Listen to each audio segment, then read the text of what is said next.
তাহলে আল্লাহর ওলিদের দুনিয়া তো ভয় নাই, আখিরাতে তো, কিন্তু ভয় আমাদের সবার।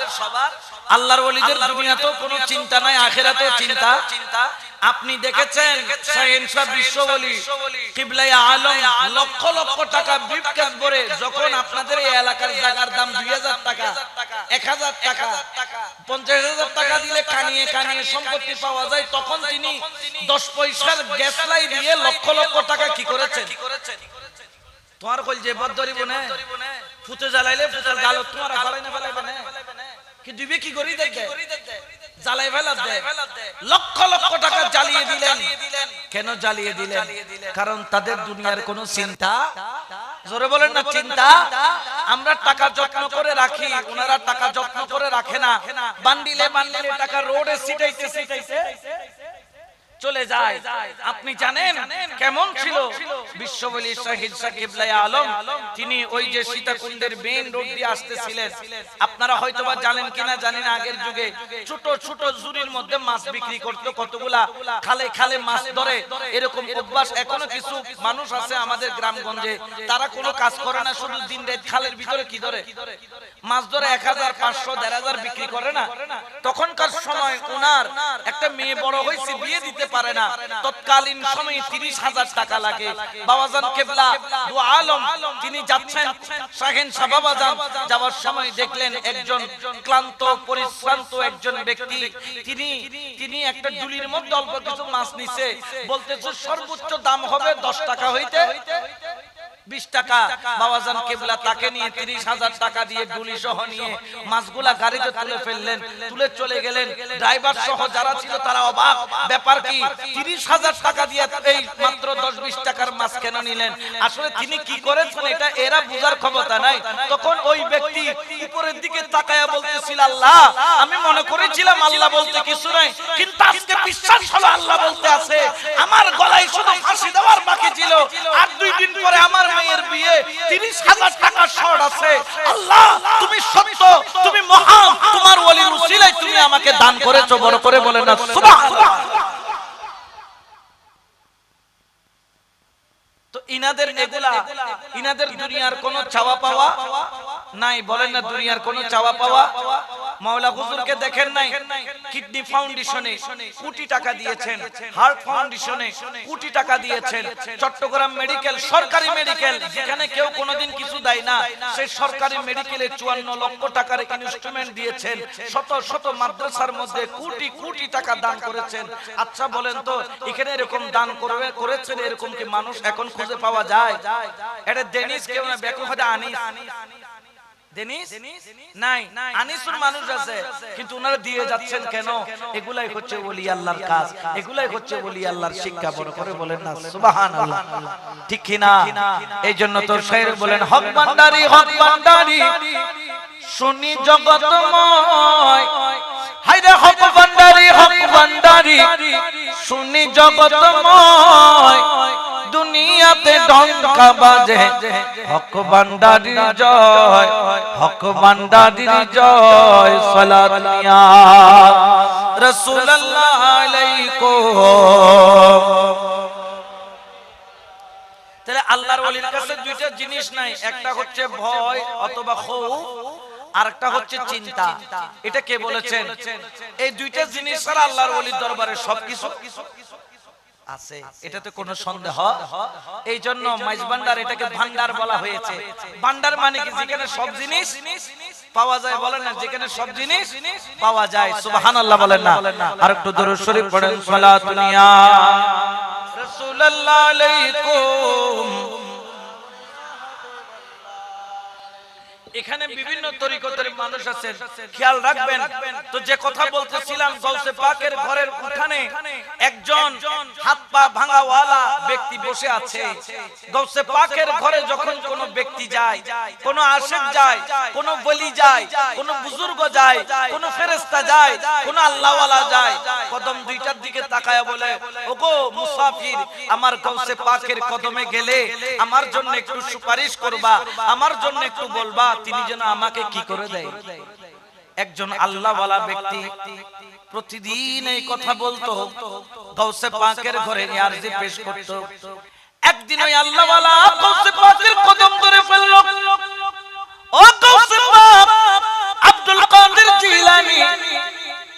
তোমাকে এত ক্ষমতা দিয়েছে, এত ক্ষমতা দিয়েছে, কেউ যদি পৃথিবীর এক প্রান্ত থেকে তুমি গৌসে পাককে ডাক মারে, তুমি সঙ্গে সঙ্গে তাকে সাহায্য করতে পারো, তাহলে কেন তোমার ঘরের দুয়ারে ওই আশিককে তুমি সাহায্য করছো না?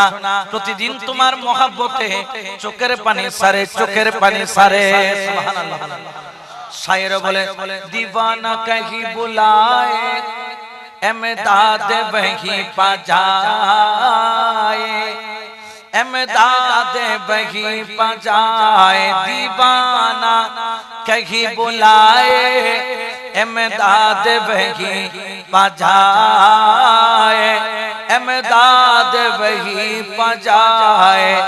तुम भले समंदर पार हो, तुम भले समंदर पार हो, अब्दुल कादिर जीलानी हम दुखियों के गमखार, अब्दुल कादिर जीलानी हम दुखियों के गमखार, अब्दुल कादिर जीलानी। सलातुनिया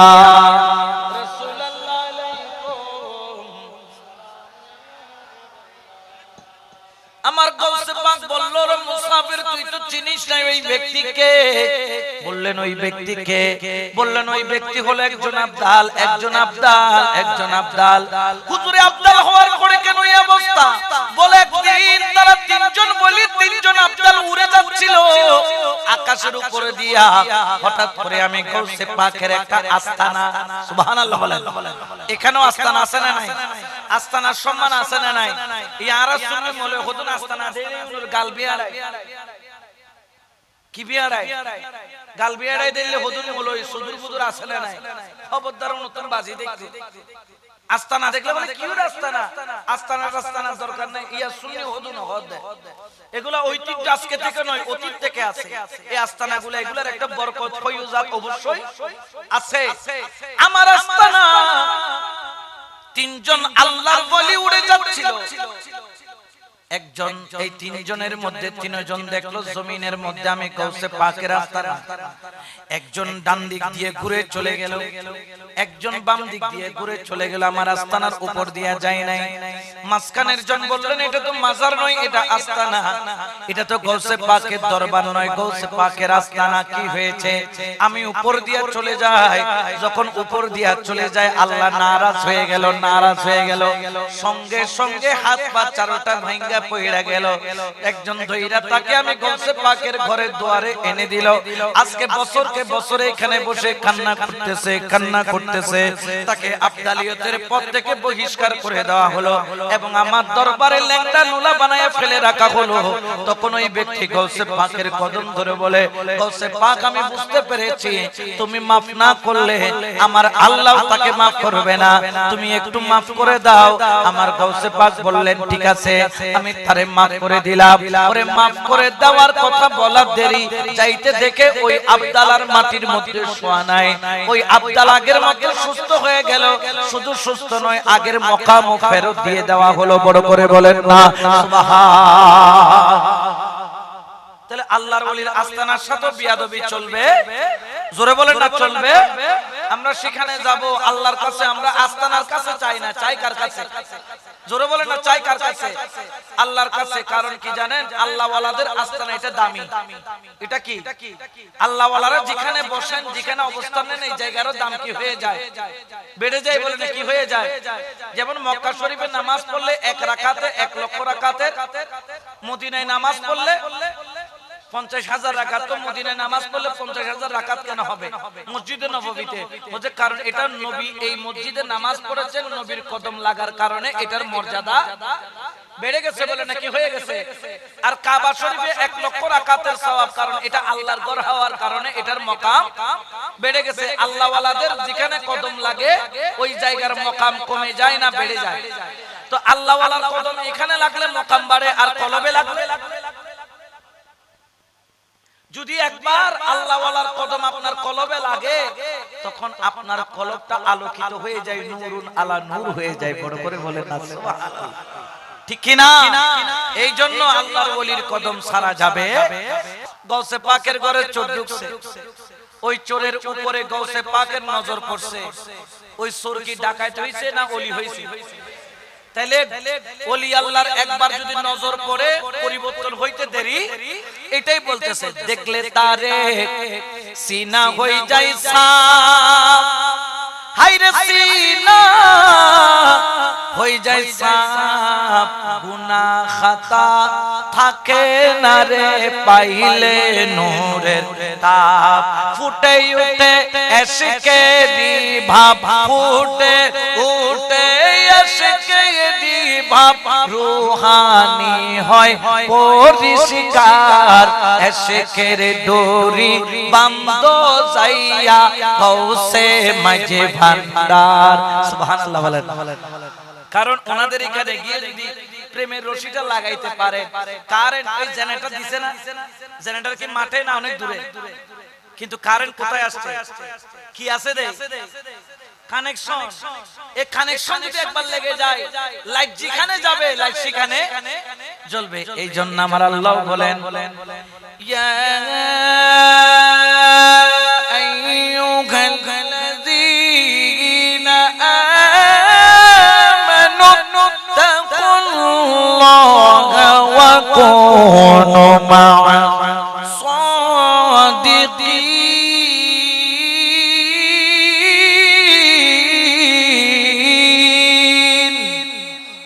ঘোষণা খা, হে ইমানদারগণ তোমরা আল্লাহকে ভয় করো, ওয়া কুনু মা'আস সাদিকিন, তোমরা ওলি আল্লাহর সঙ্গী হয়ে যাও, ওলি আল্লাহর সাথী হয়ে যাও, ওলি আল্লাহর প্রেমিক হয়ে যাও, ওলি আল্লাহর দরবারে কাঙ্গাল হয়ে যাও। সুবহানাল্লাহ বলেন। তো ওলি আল্লাহর দরবারে গিয়ে ভিক্ষা করে কেউ কি টকছে? আমিরুজ্জামা ভিক্ষা করেছে হযরত কেবলার দরবারে।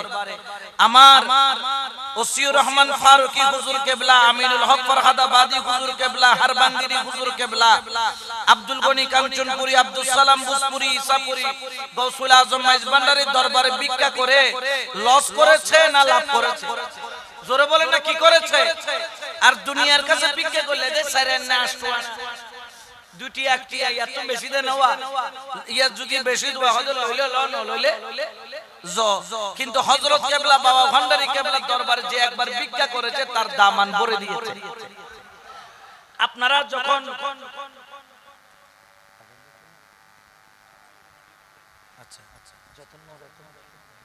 এই যে আমাদের আপনার এই যে আমার অক্সিজেনের পরে হযরত খলিলুর রহমান বিএড বিটি নাম শুনেন নাই? উনি তো জেনারেল একজন ব্যক্তিত্ব ছিলেন। বাবা ভান্ডারীর কাছে গেছেন প্রমোশনের জন্য। বাবা ভান্ডারী মুস্কি হেসে বললেন তোমারে লিয়ে দো প্রমোশন है। সুবহানাল্লাহ। তুয়াইদো হুও ফাদ্দো হুও, খুশি কি সিঙ্গেল না ডবল?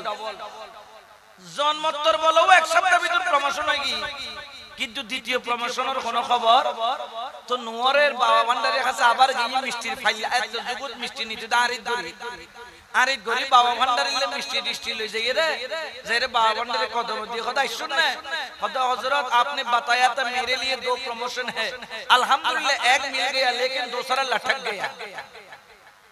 फुल्लर को मिल गई কিন্তু দ্বিতীয় বার চলে গই, এতলে মিষ্টি এনে দেখা না দ্বিতীয় প্রমোশন ও दूसरा भी चाहिए, দ্বিতীয় প্রমোশন দরকার বলে হ্যাঁ হুজুর মর্তবা भी बड़ा होगा, চেয়ার भी बड़ा होगा, প্রমোশন দ্বিতীয়টা হইলে মর্তবা একটু বাড়বে, চেয়ারটা একটু বড় হবে।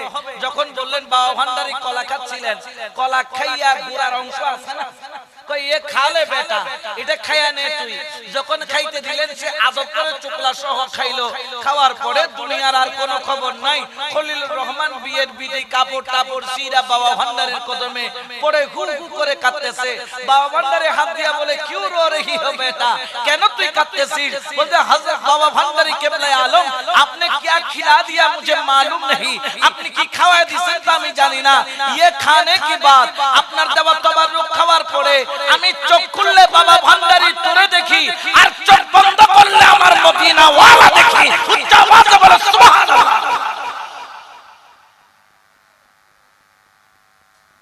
তো প্রমোশন, এটা এই প্রমোশন নয়, পলকের মধ্যে ফকির থেকে বাদশা বানায় দিতে 2 সেকেন্ড লাগে না, কারণ ওদের দরবারে ভিক্ষা করলেও লাভ আছে, খানি তারা দরবারে ভিক্ষা করলে কোনো জামানার ওলি হয়ে যায়, ডন করে হন না সুবহানাল্লাহ।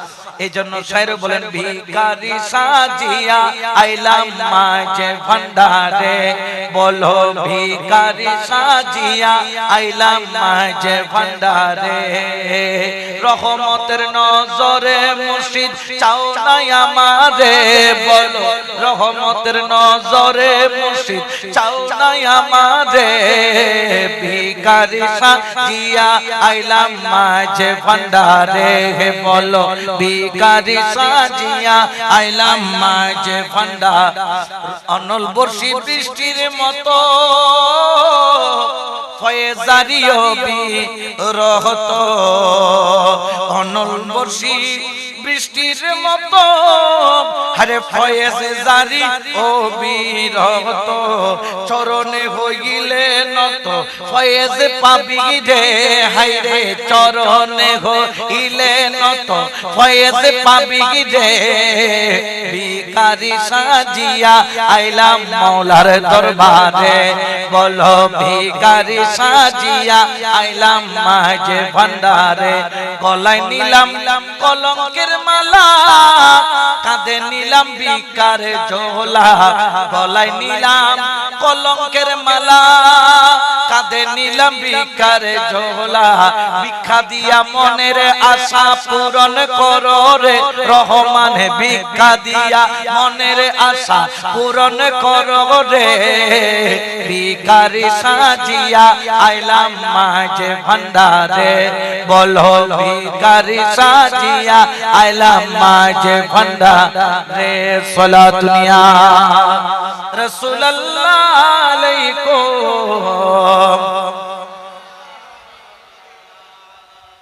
তো এই নিয়ামত যারা অর্জন করতে পারে তারাই কামিয়াব। এই জন্য আমার আল্লাহ বলেন আওয়ামান কানা মাইতান ফাআহইয়াইনাহু ওয়া জাআলনা লাহু নূরান ইয়ামশি বিহি ফিন্নাস। আচ্ছা এখানে যারা আছে আমরা কি মরা না জিন্দা? জিন্দা। কিন্তু আল্লাহ বলতেছে আওয়ামান কানা মাইতান, আসলে তোমারা ব্যাকুল। এখন অনর গান ঠিক না আল্লাহর গান ঠিক? অনরা ব্যাকুল মরা তো না, ঠিক আছে বলতে ডরে দেখি হবো না হবো, আল্লাহ যেটা হর তইলে অবশ্যই মরা। আওয়ামান কানা মাইতান, আরা জিন্দা ব্যাকুল আল্লাহ হদ দেখি মরা, তাহলে আরা ব্যাকুল কি মরা। কিন্তু আল্লাহ হদ ফাআহইয়াইনাহু এর ভিতরে কদুরাই জিন্দা করি, সুবহানাল্লাহ। এখন খোদা আমরা তো দুনিয়াবি দৃষ্টিতে বাংলাদেশের নিয়ম অনুযায়ী আমি জিন্দা, কিন্তু তুমি আমাকে মরা কেন বললা? আল্লাহ বুঝাইলেন যার কলম মরা ওই ব্যক্তি জিন্দা থাকলেও ইম্বর দামি হতা, এই হতা কিন্তু বড় দামি। আল্লাহ হদ আসলে বিয়াকুল মরা কিয়া বুঝে, যার কলম মরা ওই ব্যক্তি জিন্দা থাকলেও কিন্তু ফাআহইয়াইনাহু। কতগুলা মানুষ আছে আমি যাদেরকে কি করি জিন্দা করি, জিন্দা করি আমি আল্লাহ, তাদেরকে জিন্দা করি। শুধু জিন্দা করি তা নয়, কারা জিন্দা? যার কলব জিন্দা, তারা জিন্দা থাকতেও জিন্দা, ইন্তেকালের পরেও। গাউসুল আজম মাইজ ভান্ডারী মরানা জিন্দা, বাবা ভান্ডারী কেবলা মরানা জিন্দা, শাহিন শাহ বাবাজান মরানা জিন্দা। শাহিন শাহ বাবাজান ইন্তেকালের পরেও ডাক্তার যখন এই যে কানের মধ্যে যন্ত্র দিয়ে বুকের মধ্যে লাগায়া যখন দেখে সারা শরীর ডেড, কিন্তু বাম দুধের 2 আঙ্গুল নিচে নড়তেছে, আওয়াজ করতেছে, বলে কি আল্লাহু আল্লাহু আল্লাহু আল্লাহু, উচ্চ আওয়াজে বলেন না সুবহানাল্লাহ। কারণ তিনি মরানা জিন্দা। ফাআহইয়াইনাহু ওয়া জাআলনা লাহু নূরান ইয়ামশি বিহি ফিন্নাস। আমার আল্লাহ বলেন পবিত্র কোরআনে শুধু জিন্দা নয়, আমি আল্লাহ তাদেরকে একটা নূর দান করেছি, নূর যেই নূর নিয়ে তিনি কিয়ামতের ময়দানে দাঁড়াবেন। ইয়ামশি বিহি ফিন্নাস, ওই বলি যেখানে যায় নূরটা তার সঙ্গে সঙ্গে সেখানে যায়। ওলি যখন দুনিয়াতে হাঁটে নূরটা তার সঙ্গে হাঁটে, ওলি যখন কবরে যায় নূরটা তার কবর আলোকিত করে। ওলি যখন কিয়ামতের ময়দানে দাঁড়ায় নূরটা তার মাথার উপর ছায়া দেয় ওলি আল্লাহ যখন কিয়ামতের ময়দানে স্টেজে যায় ওই নূরের আলোক বর্তিকা হয়ে ওই নূরের স্টেজের মধ্যে চেয়ারে বসে বড় করে বলেন সুবহান। তাহলে খেয়াল রাখতে হবে আল্লাহর ওলির শানে বিয়াদবি করা যাবে? জোরে বলেন না, বিয়াদবি করা যাবে? এত বিয়াদবি করলে আমও যাইব, সালাও যাইব, দুনিয়াও শেষ, আখিরাতও শেষ। কারণ কিয়ামতের ময়দানে তোর পাওয়ার চলিত না, কিন্তু নবীর পাওয়ার চলিব, ওলির পাওয়ার চলিব, শহীদের পাওয়ার চলিব। এই তিন জাতর পাওয়ার আর কমতি হইত না। আল্লাহ ইতারে ক্ষমতা দান করবে, ইতারা ছাই ছাই ফার করাই দে। সুবহানাল্লাহ। কারণ এটা হাদিস শরীফেও আছে, কিয়ামতের ময়দানে সুপারিশ করবে আম্বিয়াউ উলামাউ। এক নাম্বার হচ্ছে আম্বিয়া, দুই নম্বর উলামা। উলামা বলতে আরানো, উলামা বলতে গাউসে পাকের মতো ওলিরা, ওনারাই হচ্ছেন প্রকৃত উলামা। আরেকটা হচ্ছে শুহাদা, আল্লাহর প্রেমে রাহে যারা শহীদ হয়েছেন তারা কিয়ামতের ময়দানে সুপারিশ করবে। বড় করে বলেন না সুবহানাল্লাহ। এই জন্য আমরা যারা আজকে এখানে এসেছি আমাদেরকে খেয়াল রাখতে হবে ওলি আল্লাহর দরবারে যখন যাব বেশি আদব, বেশি আদব। কারণ ওলি আল্লাহর দরবারে নামাজের আগে, রোজার আগে, হজের আগে, যাকাতের আগে আদব আর মুহাব্বত। কারণ আদব আর মুহাব্বত ছাড়া নামাজও কবুল হয়। আল্লাহরা জিন্দা, জিন্দা থাকতেও জিন্দা, ইন্তেকালের পরেও তাদেরকে জিন্দা রাখছেন কে? কিন্তু বেজার হয়ে যায় মোল্লা, বেজার হয়ে যায় তখন তো আরা মোল্লার গান মান্যম না আল্লাহর গান মান্যম না। কারণ মোল্লার মধ্যে ডিস্টার্ব থাকতে পারে কিন্তু আল্লাহর কালামের মধ্যে কোনো ডিস্টার্ব। ওলি আল্লাহরা তখনও জিন্দা, ওলি আল্লাহরা এখনো কিয়ামত পর্যন্ত থাকবে।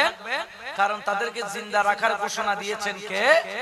আল্লাহ। এই জন্য দেখেন ওলি আল্লাহদেরকে আমরা জিন্দা বিদায় জিন্দা ওলির দরবারে যাই, আমরা মরার দরবারে যাই। জোরে বলে না, মরার দরবারে যাই। আমরা জিন্দার কাছে যাই, জিন্দা থাকতে যেরকম পাইতাম এখনো সেরকম পাই। নাহলে লক্ষ লক্ষ মানুষ এখানে যাওয়ার কথা ছিল না, ঠিক কিনা? এই জন্য আমরা যারা সুন্নি আমরা ওলি আল্লাহর দরবার ছাড়বো। কে কি বললো, কে কি দিল, কে কি দিল না, এটা আমার দেখার বিষয় নয়। আমরা ওলি আল্লাহর দরবারে নিজের জীবনকে সুন্দর করে গুছিয়ে নিব। কারণ এটা আমার কথা নয়, এটা আল্লাহর কথাও। আল্লাহ বলতেছেন পবিত্র কোরআনে বলেন ওয়া আনলা ফিস্তাকামু আলা তরিকাতি লা আসকাইনাহুম মাআন গাদাকা। আমার আল্লাহ পাক রব্বুল আলামিন বলেন ওয়া আনলা ফিস্তাকামু আলা তরিকাতি, যেই ব্যক্তি তরিকতের মধ্যে স্থির হয়ে যাবে, তরিকতের রাস্তার মধ্যে নিজেকে স্থির করে নিবে, অর্থাৎ মুর্শিদের প্রেমে নিজেকে এমন ভাবে গেড়ে নিবে, ডানে বামে সামনে পিছনে এদিক ওদিক ছুটাছুটি করবে না, মুর্শিদের দিকে নিজের তাওয়াজ্জু ফিট রাখবে। ওয়া আনলা বিস্তাকামু, ইস্তিকামত অর্জন করবে আলা তরিকতে, তরিকতের রাস্তায়। সুবহানাল্লাহ বলেন। আর হালুঘাটের ব্রিজের নাম নাই, বর পুরনো ব্রিজ, এত ব্রিজ বাই যায় এই বলবো না ভাঙে। আর এই বাঙ্গি গেল এখন মহিলা ভাইতা আমি ন ভাঙ্গার এখন নতুন আর বোয়ালো খালি খোয়ালো দুরমান খালি হারনি ব্রিজের নাম জিবে লয় আল্লাহ আজরাইল লই বলে কন্ট্রাক্ট হয়ে যায়, মানে এমপিসিবে হয় এটা করেই ছাড়বো। এ না ইয়ার 2 মাস ভিতরে হতে জানে আজরাইল আইছে একমাত্র আল্লাহ বাদে আর কেউ না জানে। এখন এই যে ব্রিজটা ভাঙে না, কারণ এটার থমগুলা কি আছে মজবুত, বলে না থমগুলা কি, পানি এদিক থেকে এদিক যায়, থমগুলা নাড়াইতে পারে। তরিকতে যারা আছেন আল্লাহ বলতেছেন ওয়া আনলা বিস্তাকামু আলা তরিকতে, যারা তরিকতের মধ্যে স্থির হবে ওই কালুঘাটের খাম্বার মতো নাড়াইতে পারবে না মুর্শিদ থেকে, আমার আল্লাহ বলেন তাদেরকে একটা আমি নিয়ামত দান করব, কি মা আন গাদাক, এমন এক পানি তাকে আমি পান করায়া দিব যেই পানি পান করলে ঘর ভালো লাগবে কম, মুর্শিদ ভালো লাগবে বেশি। ঘর ভালো লাগবে কম, মসজিদ ভালো লাগবে বেশি। ঘর ভালো লাগবে কম, জিকির ভালো লাগবে বেশি। দুনিয়ার বন্ধু ভালো লাগবে কম, মদিনাওয়ালা ভালো লাগবে বেশি। বড় করে বলেন না সুবহানাল্লাহ। ওই পানি আল্লাহ পান করায়া দেয়। এখানে অনেকগুলা মানুষ এখানে এসেছেন কিন্তু বিরিয়ানি দেবের টাইম মতো কত নয়বো ভাঙা তুমি নবীর প্রেমে বুঝো না বিরিয়ানির প্রেমে, তাহলে প্রেম দুই প্রকার, বলতে বিরিয়ানির প্রেম বলতে নবীর, নবীর প্রেম না গায় গি বিরিয়ানির প্রেম হতে যেতে ইয়া নবী কো টান মারবে তো এইতে মুখ ডলতে ডলতে আইবো ফটোলা হন্দিন দে আগদি যাইতি, ঠিক কি না? এই জন্য তরিকতের মধ্যে স্থির হয়ে যান। আপনি যদি মাইজবান্ডারের মুরিদ হন, আপনি যদি হযরত কেবলার আশিক হন, হযরত কেবলার প্রতি স্থির। আপনি বাবা ভান্ডারী কেবলার আশিক হলে বাবা ভান্ডারীর প্রতি স্থির। আপনি শাহীন শাহ বাবাজানের প্রেমিক হলে তার দিকে স্থির। আপনি হুজুর আল্লামা সৈয়দ আহমদ শাহ শ্রীকুটি রাহমাতুল্লাহ আলাইহির আশিক হলে তার দিকে স্থির। আপনি ইমাম শের বাংলার প্রেমিক হলে তার দিকে স্থির। আপনি ইমাম হাশিমির প্রেমিক হলে তার দিকে স্থির। অর্থাৎ আপনার মুর্শিদ যেদিকে আপনি স্থির হয়ে যান, ডানে বামে সামনে পিছনে তাকানোর দরকার। আপনার মুর্শিদ যেদিকে যাচ্ছে আপনি সেদিকে যেতে থাকেন। আল্লাহ পাকের পক্ষ থেকে দেখবেন এমন আপনার ভিতরে সুকুন চলে আসবে যেটা আপনি কল্পনাও করতে পারবেন। এই জন্য আল্লাহ কোরআনের অন্য আয়াতে বলেন, ইন্নাল আবরারা ইয়াশরাবুনা মিন কাসিন কানা মিজাজুহা কাফুরা। যারা স্থির হয়ে থাকবে, স্থির হয়ে থাকতে থাকতে থাকতে থাকতে ওই ব্যক্তির মধ্যে মুর্শিদের এমন এক প্রেমের ছটক পড়ে, তখন তাকে আল্লাহ বলে সাহেবে আবরার। ইন্নাল আবরারা ইয়াশরাবুনা মিন কাসিন কানা মিজাজুহা কাফুরা। যখন সে সাহেবে আবরার হবে, সাহেবে আবরার মানে কি? সত্যের উপর অটল। কারবালার ময়দানে সবাই অটল থাকতে পারে নাই। ইয়াজিদিদের কাতারে লাইনে লাইনে ঢুকে গিয়েছিল, চাকার কাছে বিক্রি গিয়েছিল, কিন্তু ৭২ জন এমন অটল ছিল যাদেরকে ইমাম হুসাইন থেকে আলাদা করতে পারে নাই। ইন্নাল আবরারা, যারা সত্যের উপর অটল সাহেবে আবরার, আমার আল্লাহ পাক রব্বুল আলামিন বলেন ইয়াশরাবুনা। আল্লাহ পাক রব্বুল আলামিন বলেন ইন্নাল আবরারা ইয়াশরাবুনা মিন কাসিন কানা মিজাজুহা কাফুরা। তাদেরকেও আমি আল্লাহ একটা এমন শরবত পান করায়া দিব যেই শরবতের মধ্যে কাফুরা নামের একটা স্পেশাল নিয়ামত থাকবে। কাফুরা মানে কেমন? আগে খাওয়াইছে শরাবান তাহুরা, এখন খাওয়াচ্ছেন শরাবান কাফুরা। তাহুরা থেকে কাফুরার স্মেলটা অনেক বেশি। এটা পান করলে কি হয়? এটা পান করলে খলিলুর রহমান বিয়ের বিটির মতো ওই ব্যক্তির চোখ করলে মুর্শিদ দেখে, আর চোখ বন্ধ করলে মদিনাওয়ালা দেখে। তো ওই জ্ঞান অর্জন করা আমাদের দরকার আছে না নাই? ওই মকাম পর্যন্ত পৌঁছার প্রয়োজন আছে না নাই? ওই স্থান পর্যন্ত যাওয়ার দরকার আছে না নাই? যদি ওই স্থান পর্যন্ত যেতে চান, কামেল মুর্শিদের কদম ধরে। দুনিয়াতে যে যাই বলো, কে কি করবে জানি না, তবে কিয়ামতের ময়দানে মুর্শিদের সাহারা না পেলে রাসূলুল্লাহর সাহারা পাওয়ার কথা চিন্তাও করিয়েন না। যদি দুনিয়াতে মুর্শিদের করুণা মেহেরবানির দয়ার নজর যদি না পান, কিয়ামতের ময়দানে রাসূলুল্লাহর দয়ার নজর পাওয়ার চিন্তাও করিয়েন না। এই জন্য আপনাদের খেদমতে আরজ থাকবে, আল্লাহ পাক রব্বুল আলামিন যেন আমাদেরকে মদিনা ওয়ালার সেই শরবত পান করায়া দিয়া আশিকে মুস্তাফা হিসেবে আমাদেরকে কবুল করে। সবাই বলেন আমিন।